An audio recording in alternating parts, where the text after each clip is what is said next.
Então, eu vou começar o tema da aula. Eu mudei, acrescentei algumas coisas, né, para vocês, para ela ficarem mais completa do que eu tinha pensado primeiramente, né, numa primeira versão da aula. Então, a aula ficou basicamente o título de obtenção de proteínas nativas e sua produção via DNA recombinante, né? E basicamente o que será abordado na aula são esses dois tópicos aqui, que é a produção de proteínas nativas e a produção de enzimas recombinantes e as principais diferenças entre elas, certo? Vamos lá. Ops.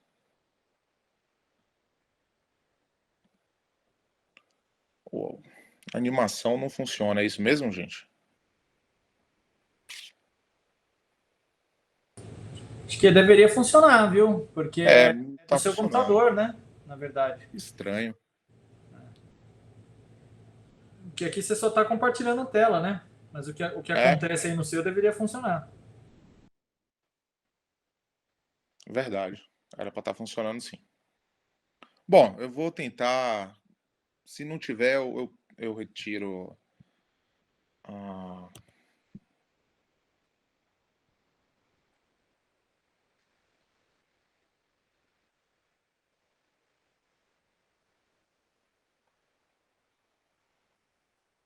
é, estranho, muito estranho.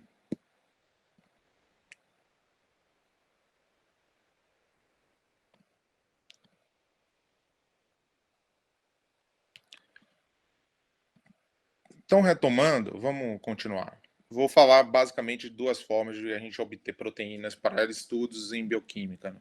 Um é através da produção de proteínas nativas, que eu vou falar bem por cima, porque eu acho que vocês já tiveram essa aula, né?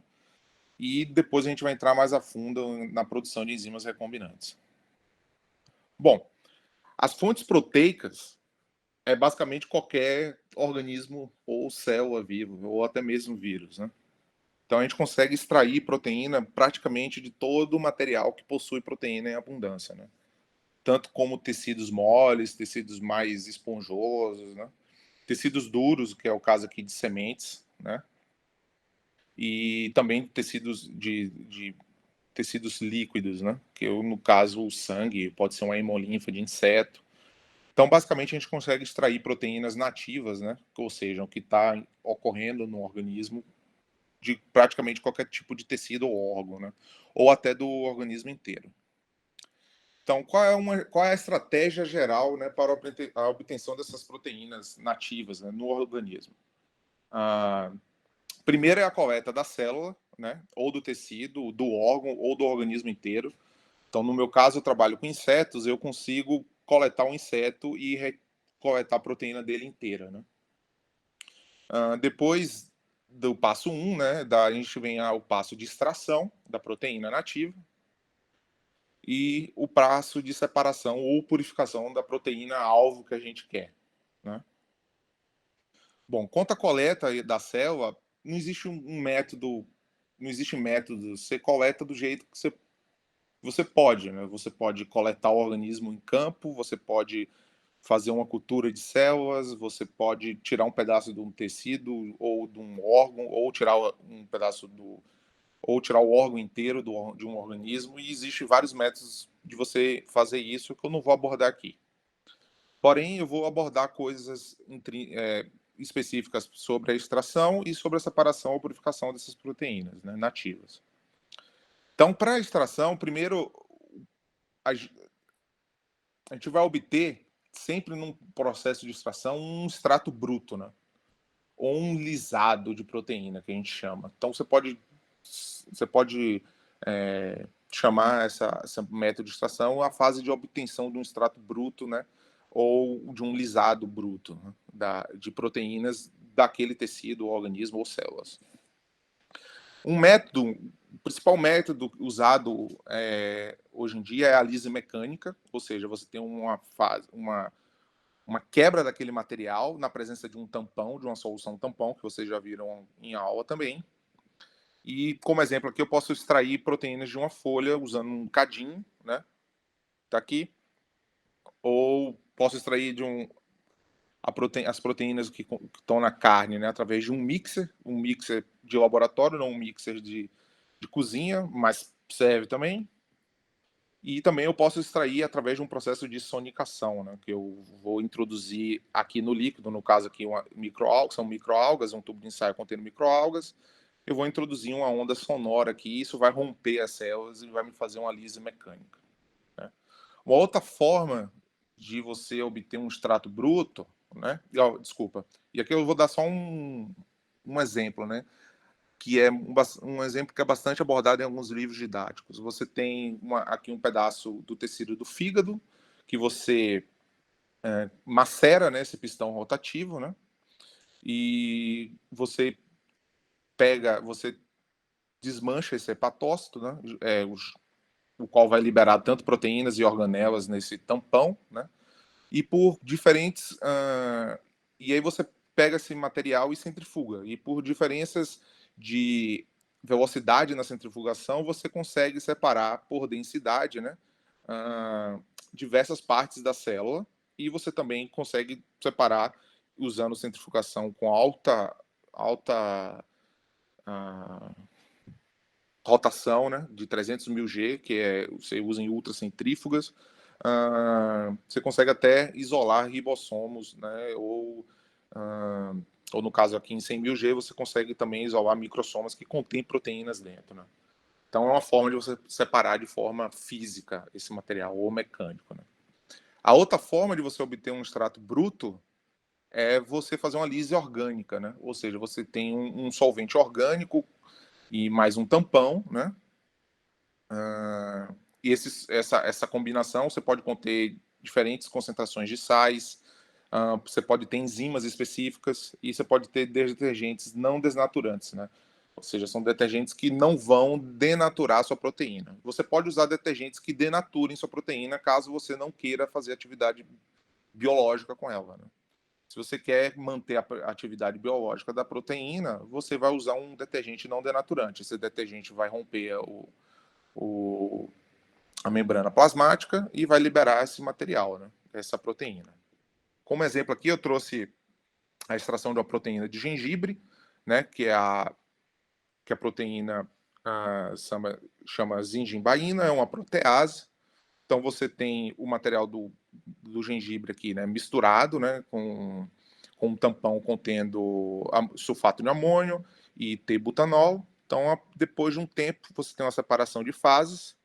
E na fase aquosa dessa mistura aqui, né, você vai ter essa proteína, que é a zingibaína, que é uma protease que você usa tanto para fazer queijo e para fazer testes de do quanto sua carne está macio, ou você pode amaciar a sua carne. Então, aqueles amaciantes de carne da Knorr que você compra no supermercado, ele contém uma proteína, provavelmente uma protease que vai degradar a proteína do músculo, certo?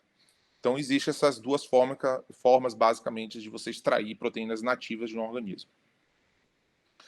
O outro passo, né, no isolamento de proteínas nativas é a separação.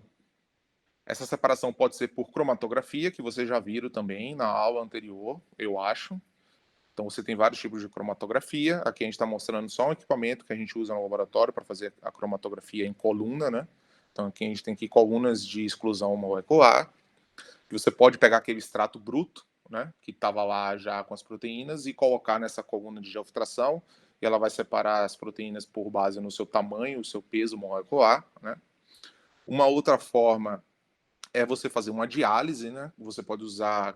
O que é uma diálise? É você colocar sua proteína dentro de um saquinho aqui, contra um gradiente de osmótico, né? E esse saquinho aqui tem tamanhos de poros definidos que você compra. Então você consegue separar proteína do soluto, proteínas de proteínas, proteínas com pH, proteínas mais hidrofóbicas, menos hidrofóbicas. Você consegue usar a diálise para poder fazer esse tipo de separação dessas proteínas, né? Um outro meio de a gente fazer, que a gente usa bastante também para a purificação de proteínas recombinantes, né, além das nativas, é usar ultrafiltração. Essa ultrafiltração é feita em centrífuga, com esses tubos aqui, que a gente chama de Viva Spin, né? Então você pode ver aqui que você tem proteínas grandes, né, vermelhas, e proteínas azuis, menores. E esse tubo aqui, né, ele tem uma membrana, que essa membrana tem um corte que a gente chama de 10 kDa. Ou seja, toda proteína que for menor que 10 kDa, ela vai passar pelo tubo aqui, né, como vocês estão vendo aqui. E as proteínas que são maiores do que 10 kDa, elas vão ficar retidas. E assim você consegue separar e purificar a proteína alvo sua, tá? Basicamente, na fase de extração, você também, uma coisa que eu esqueci de falar, né? Na fase de extração, que você tem a extração lise, você tem a extração física e a mecânica, e a extração através de orgânica, você pode combinar as duas também para fazer a sua extração, não tem problema nenhuma. E a separação ou a purificação também você pode combinar mais de uma técnica, né? Não é isso, na verdade você pode combinar todas para obter sua proteína de forma pura, que é o que interessa para o estudo bioquímico daquela enzima ou a caracterização biológica daquela enzima, né? Ou daquela proteína. Bom, então agora a gente vai focar na produção de proteínas recombinantes, né? Então, como a gente viu, a estratégia geral para a obtenção de proteína nativa, ela é composta da coleta da célula, do tecido, né, do órgão do organismo, uma fase de extração, como vocês viram, uma fase de separação. Então, o que muda para enzimas recombinantes, né? Para o método de enzimas, de você obter enzimas recombinantes, você vai manter essas 3 fases aqui também. Porém, uma fase a mais será adicionada, que é a fase de clonagem e manipulação da genética do gene que codifica a sua proteína de interesse, tá? Então, a produção de proteínas recombinantes, ela passa pela chamada tecnologia de DNA recombinante. Então, vocês vão ver isso em genética. Eu acho que vocês não viram ainda isso no curso de vocês. Existe um dogma, né, na biologia molecular, que é que o DNA passa o livro, né, de receitas que vai transcrever RNA. Esse RNA vai ser traduzido em uma cadeia de aminoácidos e depois você vai ter um folding, né? Ou você vai ter um enovelamento dessas proteínas, desses aminoácidos para formar proteínas e enzimas, certo? Então o DNA ele consegue se autorreplicar, né? Ele consegue se ler e produzir mais DNA. O RNA também consegue ler o RNA e produzir mais RNA. Você consegue do DNA produzir RNA, você consegue do RNA produzir DNA. Porém, esse passo aqui, uma vez em aminoácidos, você não consegue voltar para trás. Então, esse é o grande dogma da biologia molecular. E aí, com base nesse dogma, é que a gente utiliza, né, desse dogma, né, para produzir proteínas que a gente quer interesse, né? Então, como é que a gente faz basicamente isso? Então, aqui eu tenho um cupim, que é um animal, que é um inseto que eu trabalho, né? E eu tenho um interesse de produzir uma proteína desse animal. Então, de vez de eu pegar esse cupim, macerar ele num tampão, extrair a proteína dele por uma extração mecânica, colocar numa coluna de cromatografia, e aí eu faço uma cromatografia de exclusão molecular. E aí eu quero estudar uma proteína que degrada celulose, ou seja, uma celulase. E aí eu tenho que medir todas as frações proteicas que eu retiro da minha cromatografias e tudo mais, até achar a proteína que eu quero. Porém, um cupim, ele pode produzir, no caso aqui, a proteína que eu quero é uma proteína chamada beta-glicosidase ou beta-glucosidase. Ele produz 9 isoformas e todas as isoformas têm o mesmo tamanho, né? E essas isoformas ela têm funções biológicas diferentes.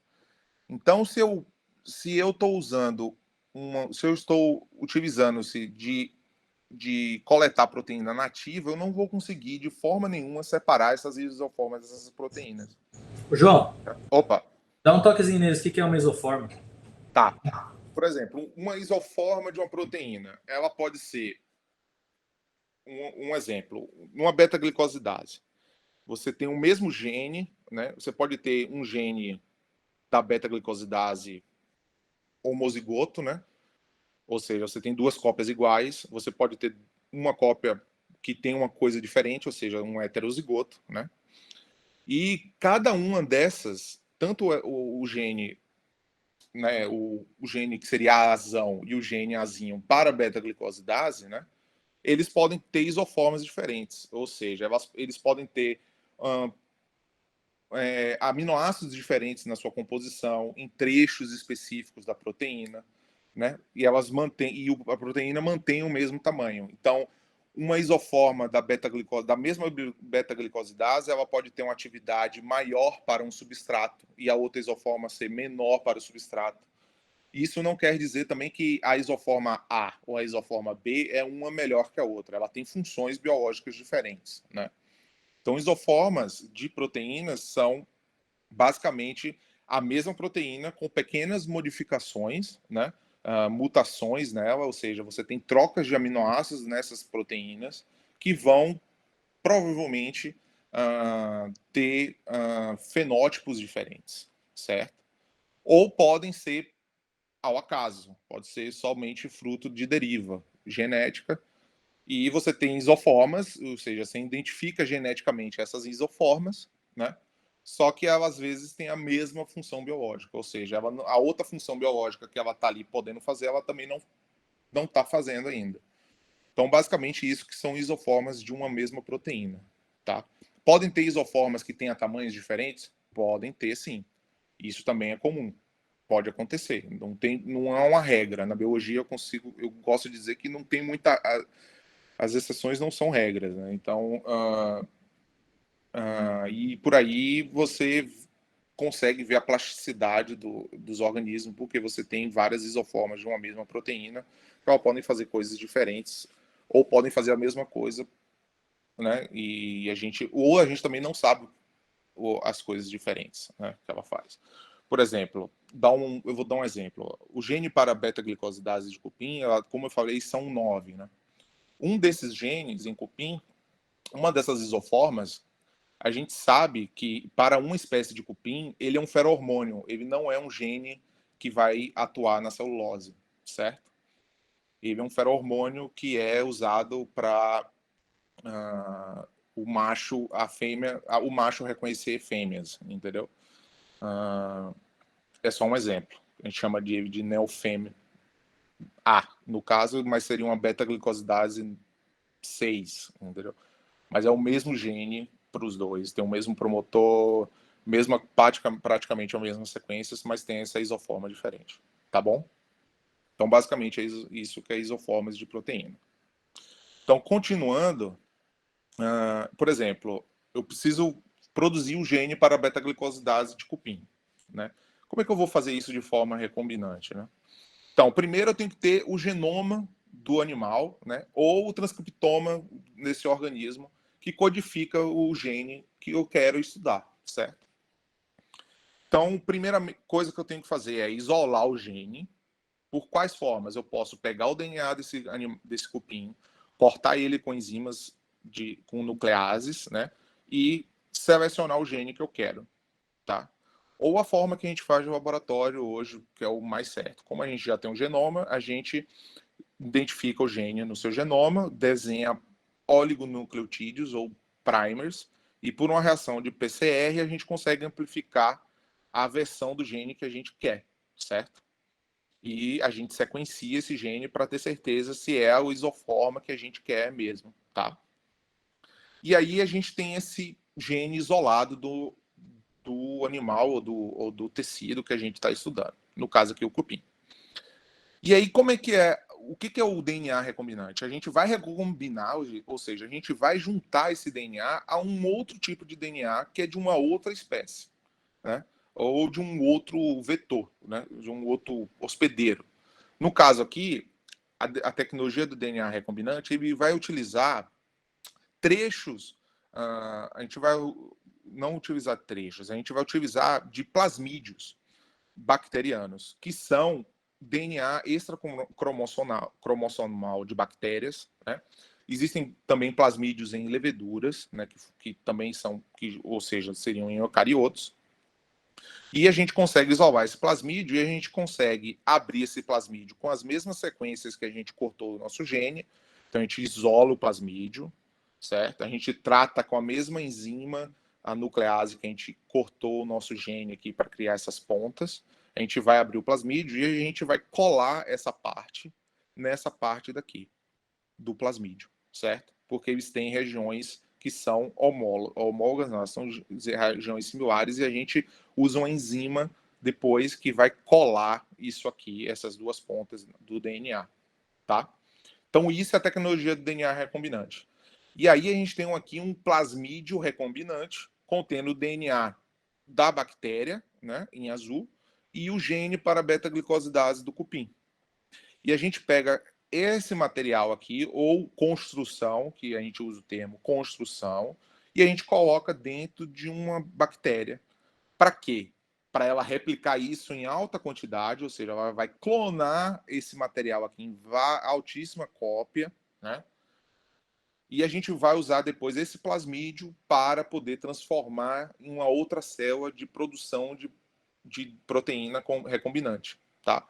Então a gente tem essa célula aqui que vai replicar a nossa construção e depois a gente retira de novo essa construção e coloca numa célula de bactéria especializada para a produção de proteína.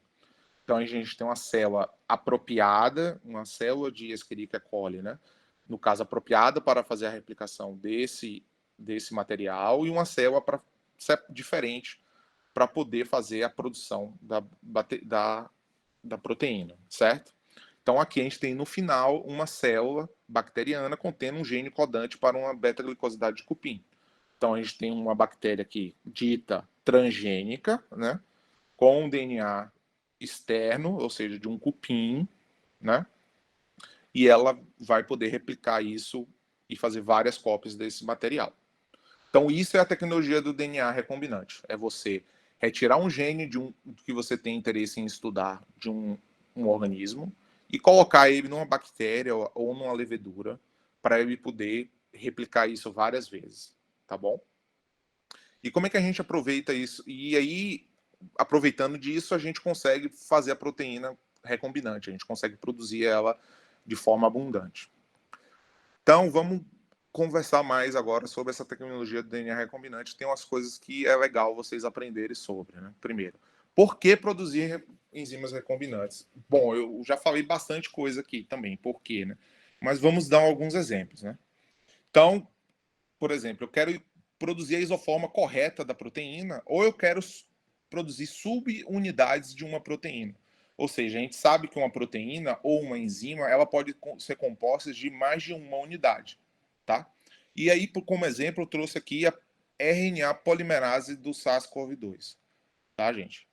Então, essa RNA polimerase é uma RNA dependente de RNA, né? Ou seja, é uma RNA polimerase que vai produzir RNA, lendo uma molécula de RNA, e ela tem essas três subunidades aqui: NSP7, a NSP8 e NSP12.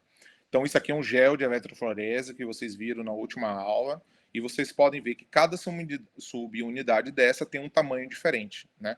Então, aqui a 7 tem em torno de 10 kDa, a 8 tem em torno de 24, 23 kDa, e a 12 tem cerca de 100 kDa, tá?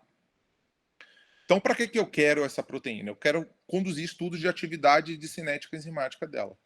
Então, eu consigo aqui nesse gel, tá vendo aqui? A gente tem um gel de DNA aqui no caso, e aqui eu tenho o DNA, o RNA original do vírus, né? Em tempos diferentes, na presença somente da subunidade 12. Ou seja, eu não tenho atividade de polimerase dessa RNA. Quando eu tenho as subunidades 8 e 7 na reação juntas, né, ela também não tem atividade de RNA polimerase. Porém, quando eu combino as três subunidades, eu vou ter atividade de RNA polimerase, e aqui você pode ver o DNA estendido, o RNA estendido, né, amplificado no caso. Ou seja, você consegue através da técnica do DNA recombinante, produzir essas subunidades e estudar elas tanto separadas como juntas para você obter a sua atividade, uma caracterização da atividade enzimática bioquímica ou da cinética enzimática dela, tá bom? Qual o outro fato interessante por que produzir enzimas recombinantes? É você definir a estrutura tridimensional da molécula.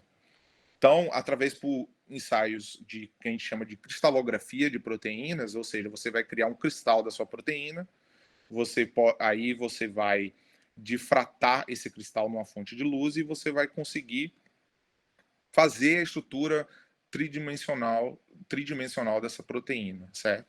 Então aqui a gente tem a subunidade NSP12, que é composta por esses trechos aqui que a gente está vendo aqui em vermelho, amarelo e cinza, né?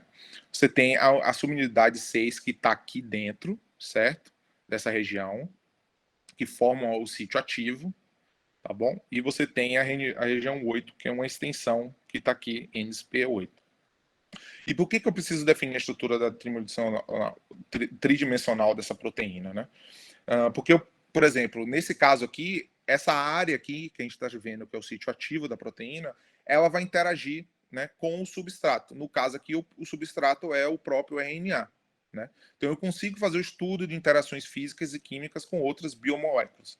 Então, por isso que eu preciso produzir enzimas recombinantes.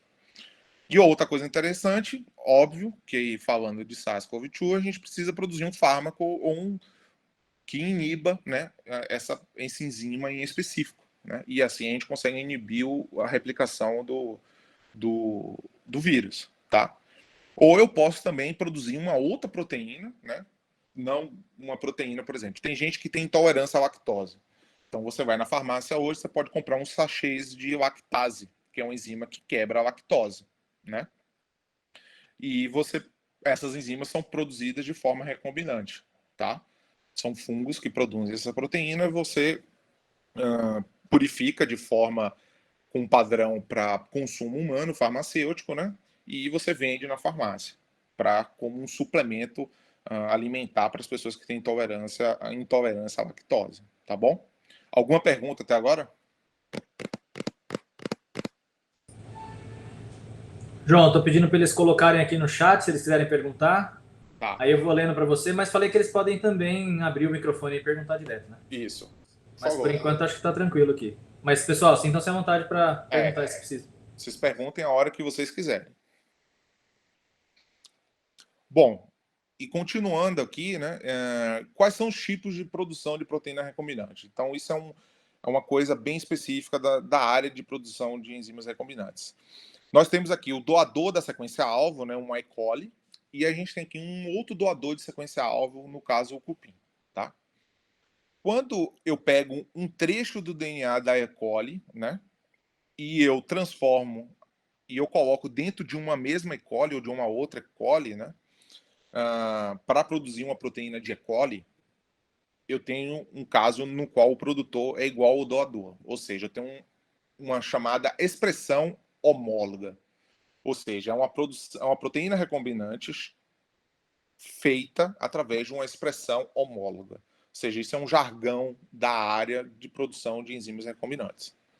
Quando eu uso um doador da sequência-alvo que é diferente, que é de uma outra espécie, mesmo que seja do mesmo gênero, né? No caso, um esquiri que é diferente e eu coloco ela em outro organismo, né? No qual o produtor é diferente do doador, eu digo que essa expressão é do tipo heteróloga, tá? Então vai ser muito comum vocês, quem for trabalhar com bioquímica, vai ver muitos artigos falando expressão heteróloga da proteína de sapo, uma expressão homóloga de uma proteína, de uma protease de E. coli, entendeu? E assim sucessivamente você vai vendo esses tipos de exemplo. Então, é necessário a gente fazer essa separação de proteínas de expressão de proteína recombinante homóloga e da expressão de proteínas heterólogas. No caso que vocês vão ver hoje na prática, a gente vai fazer uma expressão heteróloga e eu vou mostrar também mais para frente a parte de purificação e tudo mais, que é o que a gente está fazendo é uma expressão do tipo heteróloga, tá bom? E aí, como é que é a produção de proteínas em bactéria, né? Então, o primeiro passo é a clonagem e a preparação do plasmídio, como eu mostrei para vocês. Então, novamente, no caso aqui, você tem um exemplo, eu tenho o gene que codifica a insulina, certo? E eu vou colar esse gene num plasmídio bacteriano. E aí eu tenho um plasmídio recombinante aqui, tá? Ou seja, esse plasmídio contém o gene que produz a insulina humana, tá bom? Depois da clonagem e preparação do plasmídio, eu tenho a transformação, ou seja, eu vou transformar, eu vou colocar esse plasmídio dentro da célula bacteriana. Como é que a gente faz isso? Existem várias formas de fazer isso. Não é o momento de vocês aprenderem isso. Vocês têm uma matéria de enzimologia do professor Damásio e vocês também vão ver isso em genética, que aí em detalhamento vocês vão ver tipos de transformação, quais são as técnicas e tudo mais. A gente não consegue abordar isso aqui hoje na aula de hoje, mas a gente consegue introduzir esse material dentro da célula. Depois da transformação, a gente tem a expressão da proteína-alvo. No caso aqui, uma expressão do tipo heteróloga. Então, você tem a produção da insulina dentro da célula de E. coli, tá bom? Depois disso, nós temos a parte de extração e purificação, ou seja, a gente extrai, né, a proteína e purifica ela. Ou seja, é um mesmo passo, né, que a gente tem a extração e a purificação, ou seja, a separação que a gente tem para proteínas nativas, como a gente viu lá. Então, elas se repetem aqui, porque nesse caso aqui agora, a gente vai ter um E. coli, ou seja, a gente vai ter células de um organismo, né, de uma bactéria que está produzindo em alta quantidade a nossa proteína, entendeu? E assim a gente consegue uh, produzir em alta quantidade a proteína nossa de interesse, tá? Então, qual é a principal bactéria usada para a produção de proteínas? Hoje é a Escherichia coli. Por muito tempo já foi Bacillus, mas hoje, sem sombra de dúvidas, a E. coli é o organismo bacteriano mais usado para a produção de proteínas recombinantes, tá bom? Posso usar outras bactérias? Posso sim. Bacillus subtilis, Pseudomonas, Lactobacillus. E as empresas que produzem essas proteínas, ou os laboratórios que trabalham com produção de bactéria, produção de proteína recombinante por bactéria, ela pode ter uma bactéria que produz proteínas de interesse que seja melhor do que E. coli. Então, ela acaba optando por um outro tipo de bactéria. E aí, como a bactéria é um exemplo procarioto, né, eu trouxe também um exemplo procariótico, né? Ou seja, a gente tem uma fase também para produção de proteínas recombinantes sem leveduras, a gente tem também a mesma fase de clonagem e preparação do plasmídio, né? Então, a gente tem a seleção do gene que a gente quer, a gente amplifica ele por PCR, a gente faz a construção do plasmídio, né? Igual como a gente fez para a bactéria. Depois a gente transforma na célula eucariótica, ou seja, na célula, na levedura, né? No caso. Depois a gente tem a expressão da proteína-alvo que a gente quer, né, fazer, né, efetuar. E aí vem um passo diferente da produção de proteínas em bactéria, que levedura faz. A levedura, ela não produz, ela produz a proteína, óbvio, no citoplasma, só que ela secreta a proteína.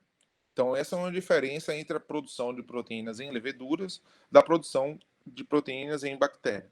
Então, ela vai secretar para o seu meio de cultura, né, que você vai colocar essa célula para crescer, né, no meio de cultura, e ela vai produzir, vai secretar essa proteína no meio de cultura, tá? E depois você retira esse meio de cultura, esse sobrenadante, e você faz a purificação desse sobrenadante. Então, aqui, a gente não vai ter o passo da extração da proteína, né? A gente vai ter o passo direto já da purificação, porque a gente não precisa extrair, porque a proteína foi secretada para fora da célula, tá? Então, qual é a principal levedura usada para a produção de proteínas? Hoje, 2020, é Pica Pastores, tá, gente? Se fosse há 10 anos atrás, ia ser Saccharomyces cerevisiae. Só que hoje é Pica Pastores. Posso usar outra levedura? Sim. Quais? Saccharomyces, Yarroia, Cloveriomyces, e você consegue produzir altas quantidades de proteínas com essas células também.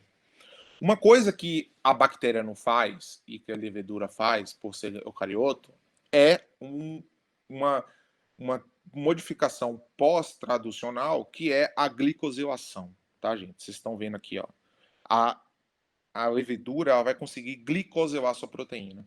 Uma proteína glicosilada ela pode ter função diferentes ou pode ter uma função otimizada, né, para uma determinada tarefa. Então, em bactéria, a gente não consegue glicosilar, certo? A não ser que você modifique a bactéria para ela glicosilar, que é algo que eu não vi ainda. Né? Em levedura você consegue fazer essa glicosilação de forma mais próxima do que a enzima é de fato nativa, tá? Então, a gente pode usar outros organismos para produzir proteína? Sim, a resposta é sim. Quais outros organismos? Fungos filamitosos. Por exemplo, a indústria hoje de produção de enzimas recombinantes, né, produz muita proteína em fungos filamentosos. Você faz da mesma forma, você clona, transforma no fungo, porém, de vez de você usar um plasmídio, você vai usar um trecho de DNA linear ao invés de um DNA circular, como a gente é um plasmídio, e a gente vai recombinar esse DNA no genoma do fungo, tá? Eu também não vou mostrar isso aqui hoje, porque senão vai vai vai além do nosso propósito aqui, certo? Eu consigo também usar células de mamíferos, né? No caso, as células do tipo REC, para poder produzir proteínas. Então, geralmente as proteínas humanas são produzidas em células humanas do tipo REC, né? A produção recombinante. Posso produzir células de inseto também, né? Ou seja, eu cultivo essas células, transformo essas células de inseto e eu coloco essas células, né, para poder produzir a proteína de interesse. Ou eu também posso pegar aquele material genético e colocar em larvas de mariposas. E essa mariposa cresce produzindo bastante proteína no seu abdômen. Depois você extrai a proteína, você tira o abdômen da mariposa e você consegue ter a sua proteína em alta quantidade lá, tá bom? É uma forma mais nova de você produzir a sua proteína. E lembre-se, todas essas formas aqui são em organismos eucarióticos e elas vão fazer a glicosilação, por exemplo. Tá bom, gente? E por que eu mudo de organismo de produção? Né? Por que eu posso fazer em outros organismos, ao invés só de E. coli ou só da levedura? Primeiro, eu posso aumentar a produção da proteína-alvo, certo? Isso também pode diminuir o custo de produção, porque como eu estou fazendo em alta quantidade, eu diminuo o custo, né, de todo, porque eu vou produzir mais, vou vender mais caro, vou vender em maior quantidade, então eu diminuo o meu custo de produção. Eu posso também facilitar a purificação e armazenamento da proteína, certo? Ou seja, uma proteína que glicosila, ela vai ter uma estabilidade maior, uma estabilidade para não estragar, né, melhor do que uma proteína produzida em E. coli. Então, eu posso mudar essa purificação. E eu posso dar ou retirar características das proteínas, no caso aqui, como eu já falei, da glicosilação. Então, às vezes eu tenho uma proteína que eu produzo em levedura, que eu trabalho em levedura, mas eu quero retirar aquela glicosilação. Então, eu mudo e volto para a E. coli, né? Ou vou para a E. coli, vai produzir uma proteína sem glicosilação, porque essa glicosilação não me interessa no meu alvo de estudo, nos meus objetivos, na minha pergunta biológica que eu estou estudando, tá, gente? Então, eu posso mudar de organismo sem problema algum. Bom, e aí como é que a gente purifica essa proteína recombinante, né? Então, essa purificação da proteína recombinante, ela é feita, na maioria das suas vezes, por uma purificação em coluna de afinidade. A gente vai ver o que é isso aqui. Vocês assistiram o vídeo anterior, o vídeo da pré-aula, eu acho, que o professor Daniel também já mostrou essa purificação, né? Então, como é que é essa fase toda, né? Eu tenho a fase durante a fase de clonagem, né? Ou seja, na fase que a gente usa a tecnologia do DNA recombinante, eu vou pegar o trecho do DNA que codifica a minha proteína, eu vou colocar ele aqui antes de uma região do DNA do plasmídio, do vetor, que contém um DNA que codifica uma cauda. Essa cauda a gente chama, por exemplo, uma cauda de Histag. Existem outros tipos de caudas? Existem, tá? Mas a mais usada é a cauda de histidina, que a gente chama de Histag. São 6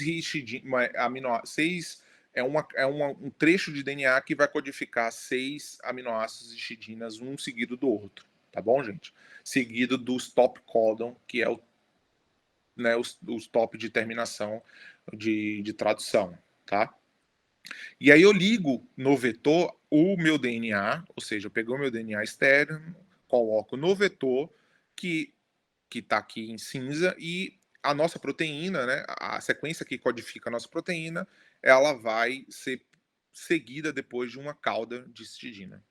E aí eu vou transformar isso numa célula, no caso aqui uma célula bacteriana, né? Eu transformo esse vetor dentro da célula, eu ponho a célula para crescer em meio líquido, né, num meio rico. E aí, depois de um certo tempo de crescimento, seja cerca de 4 horas, né, 5 horas, eu vou colocar um reagente no nosso meio de cultura que vai induzir a transcrição do RNA, né, mensageiro, que vai ser traduzido na nossa proteína, tá, gente? Então é mais um detalhe que eu trouxe agora, que eu gosto de falar agora, que vocês já viram bastante essa parte de DNA recombinante na aula, tá? Então eu coloco esse vetor. Não é que quando eu coloco a célula para crescer, não é que ela já vai começar a produzir sua proteína lá constitutivamente, entendeu? Pode ser assim? Pode. Mas na maioria das vezes a gente vai colocar um indutor. Esse indutor, ele vai induzir a transcrição do RNA da sua proteína, né, que já vai também ter a parte do trecho que tem a cauda de histidina aqui no caso. E depois de um tempo, que pode ser de 4 horas ou até 24 horas, você vai ter a sua produção da sua proteína aqui.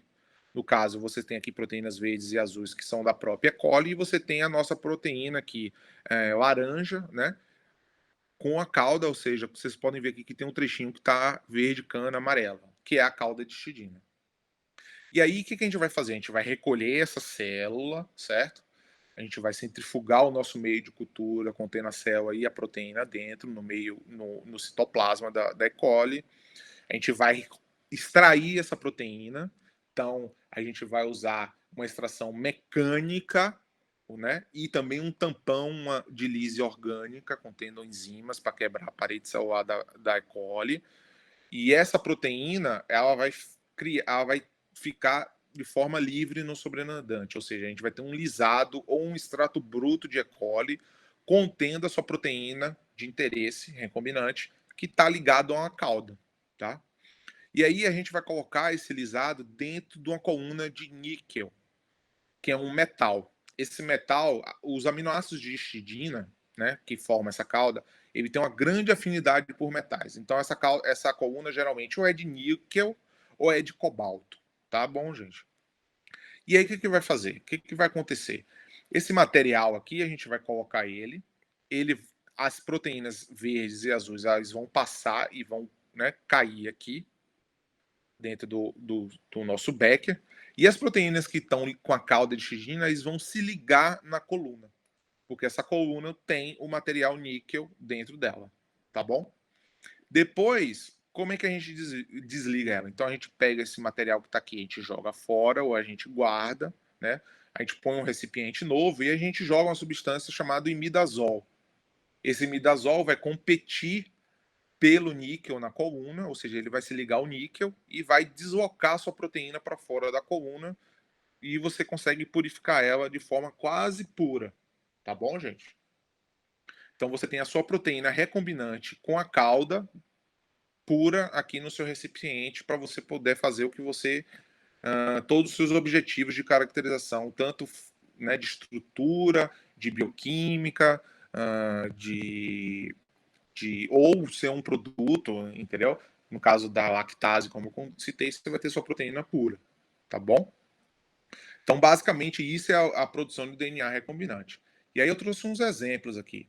Então, eu tenho uma purificação por afinidade de uma superóxido dismutase de cupim, certo? Então, o que a gente tem aqui? Então, revisando aqui, a gente tem a purificação por afinidade, como a gente viu na última vez. E aí eu vou mostrar uma coisa interessante no primeiro.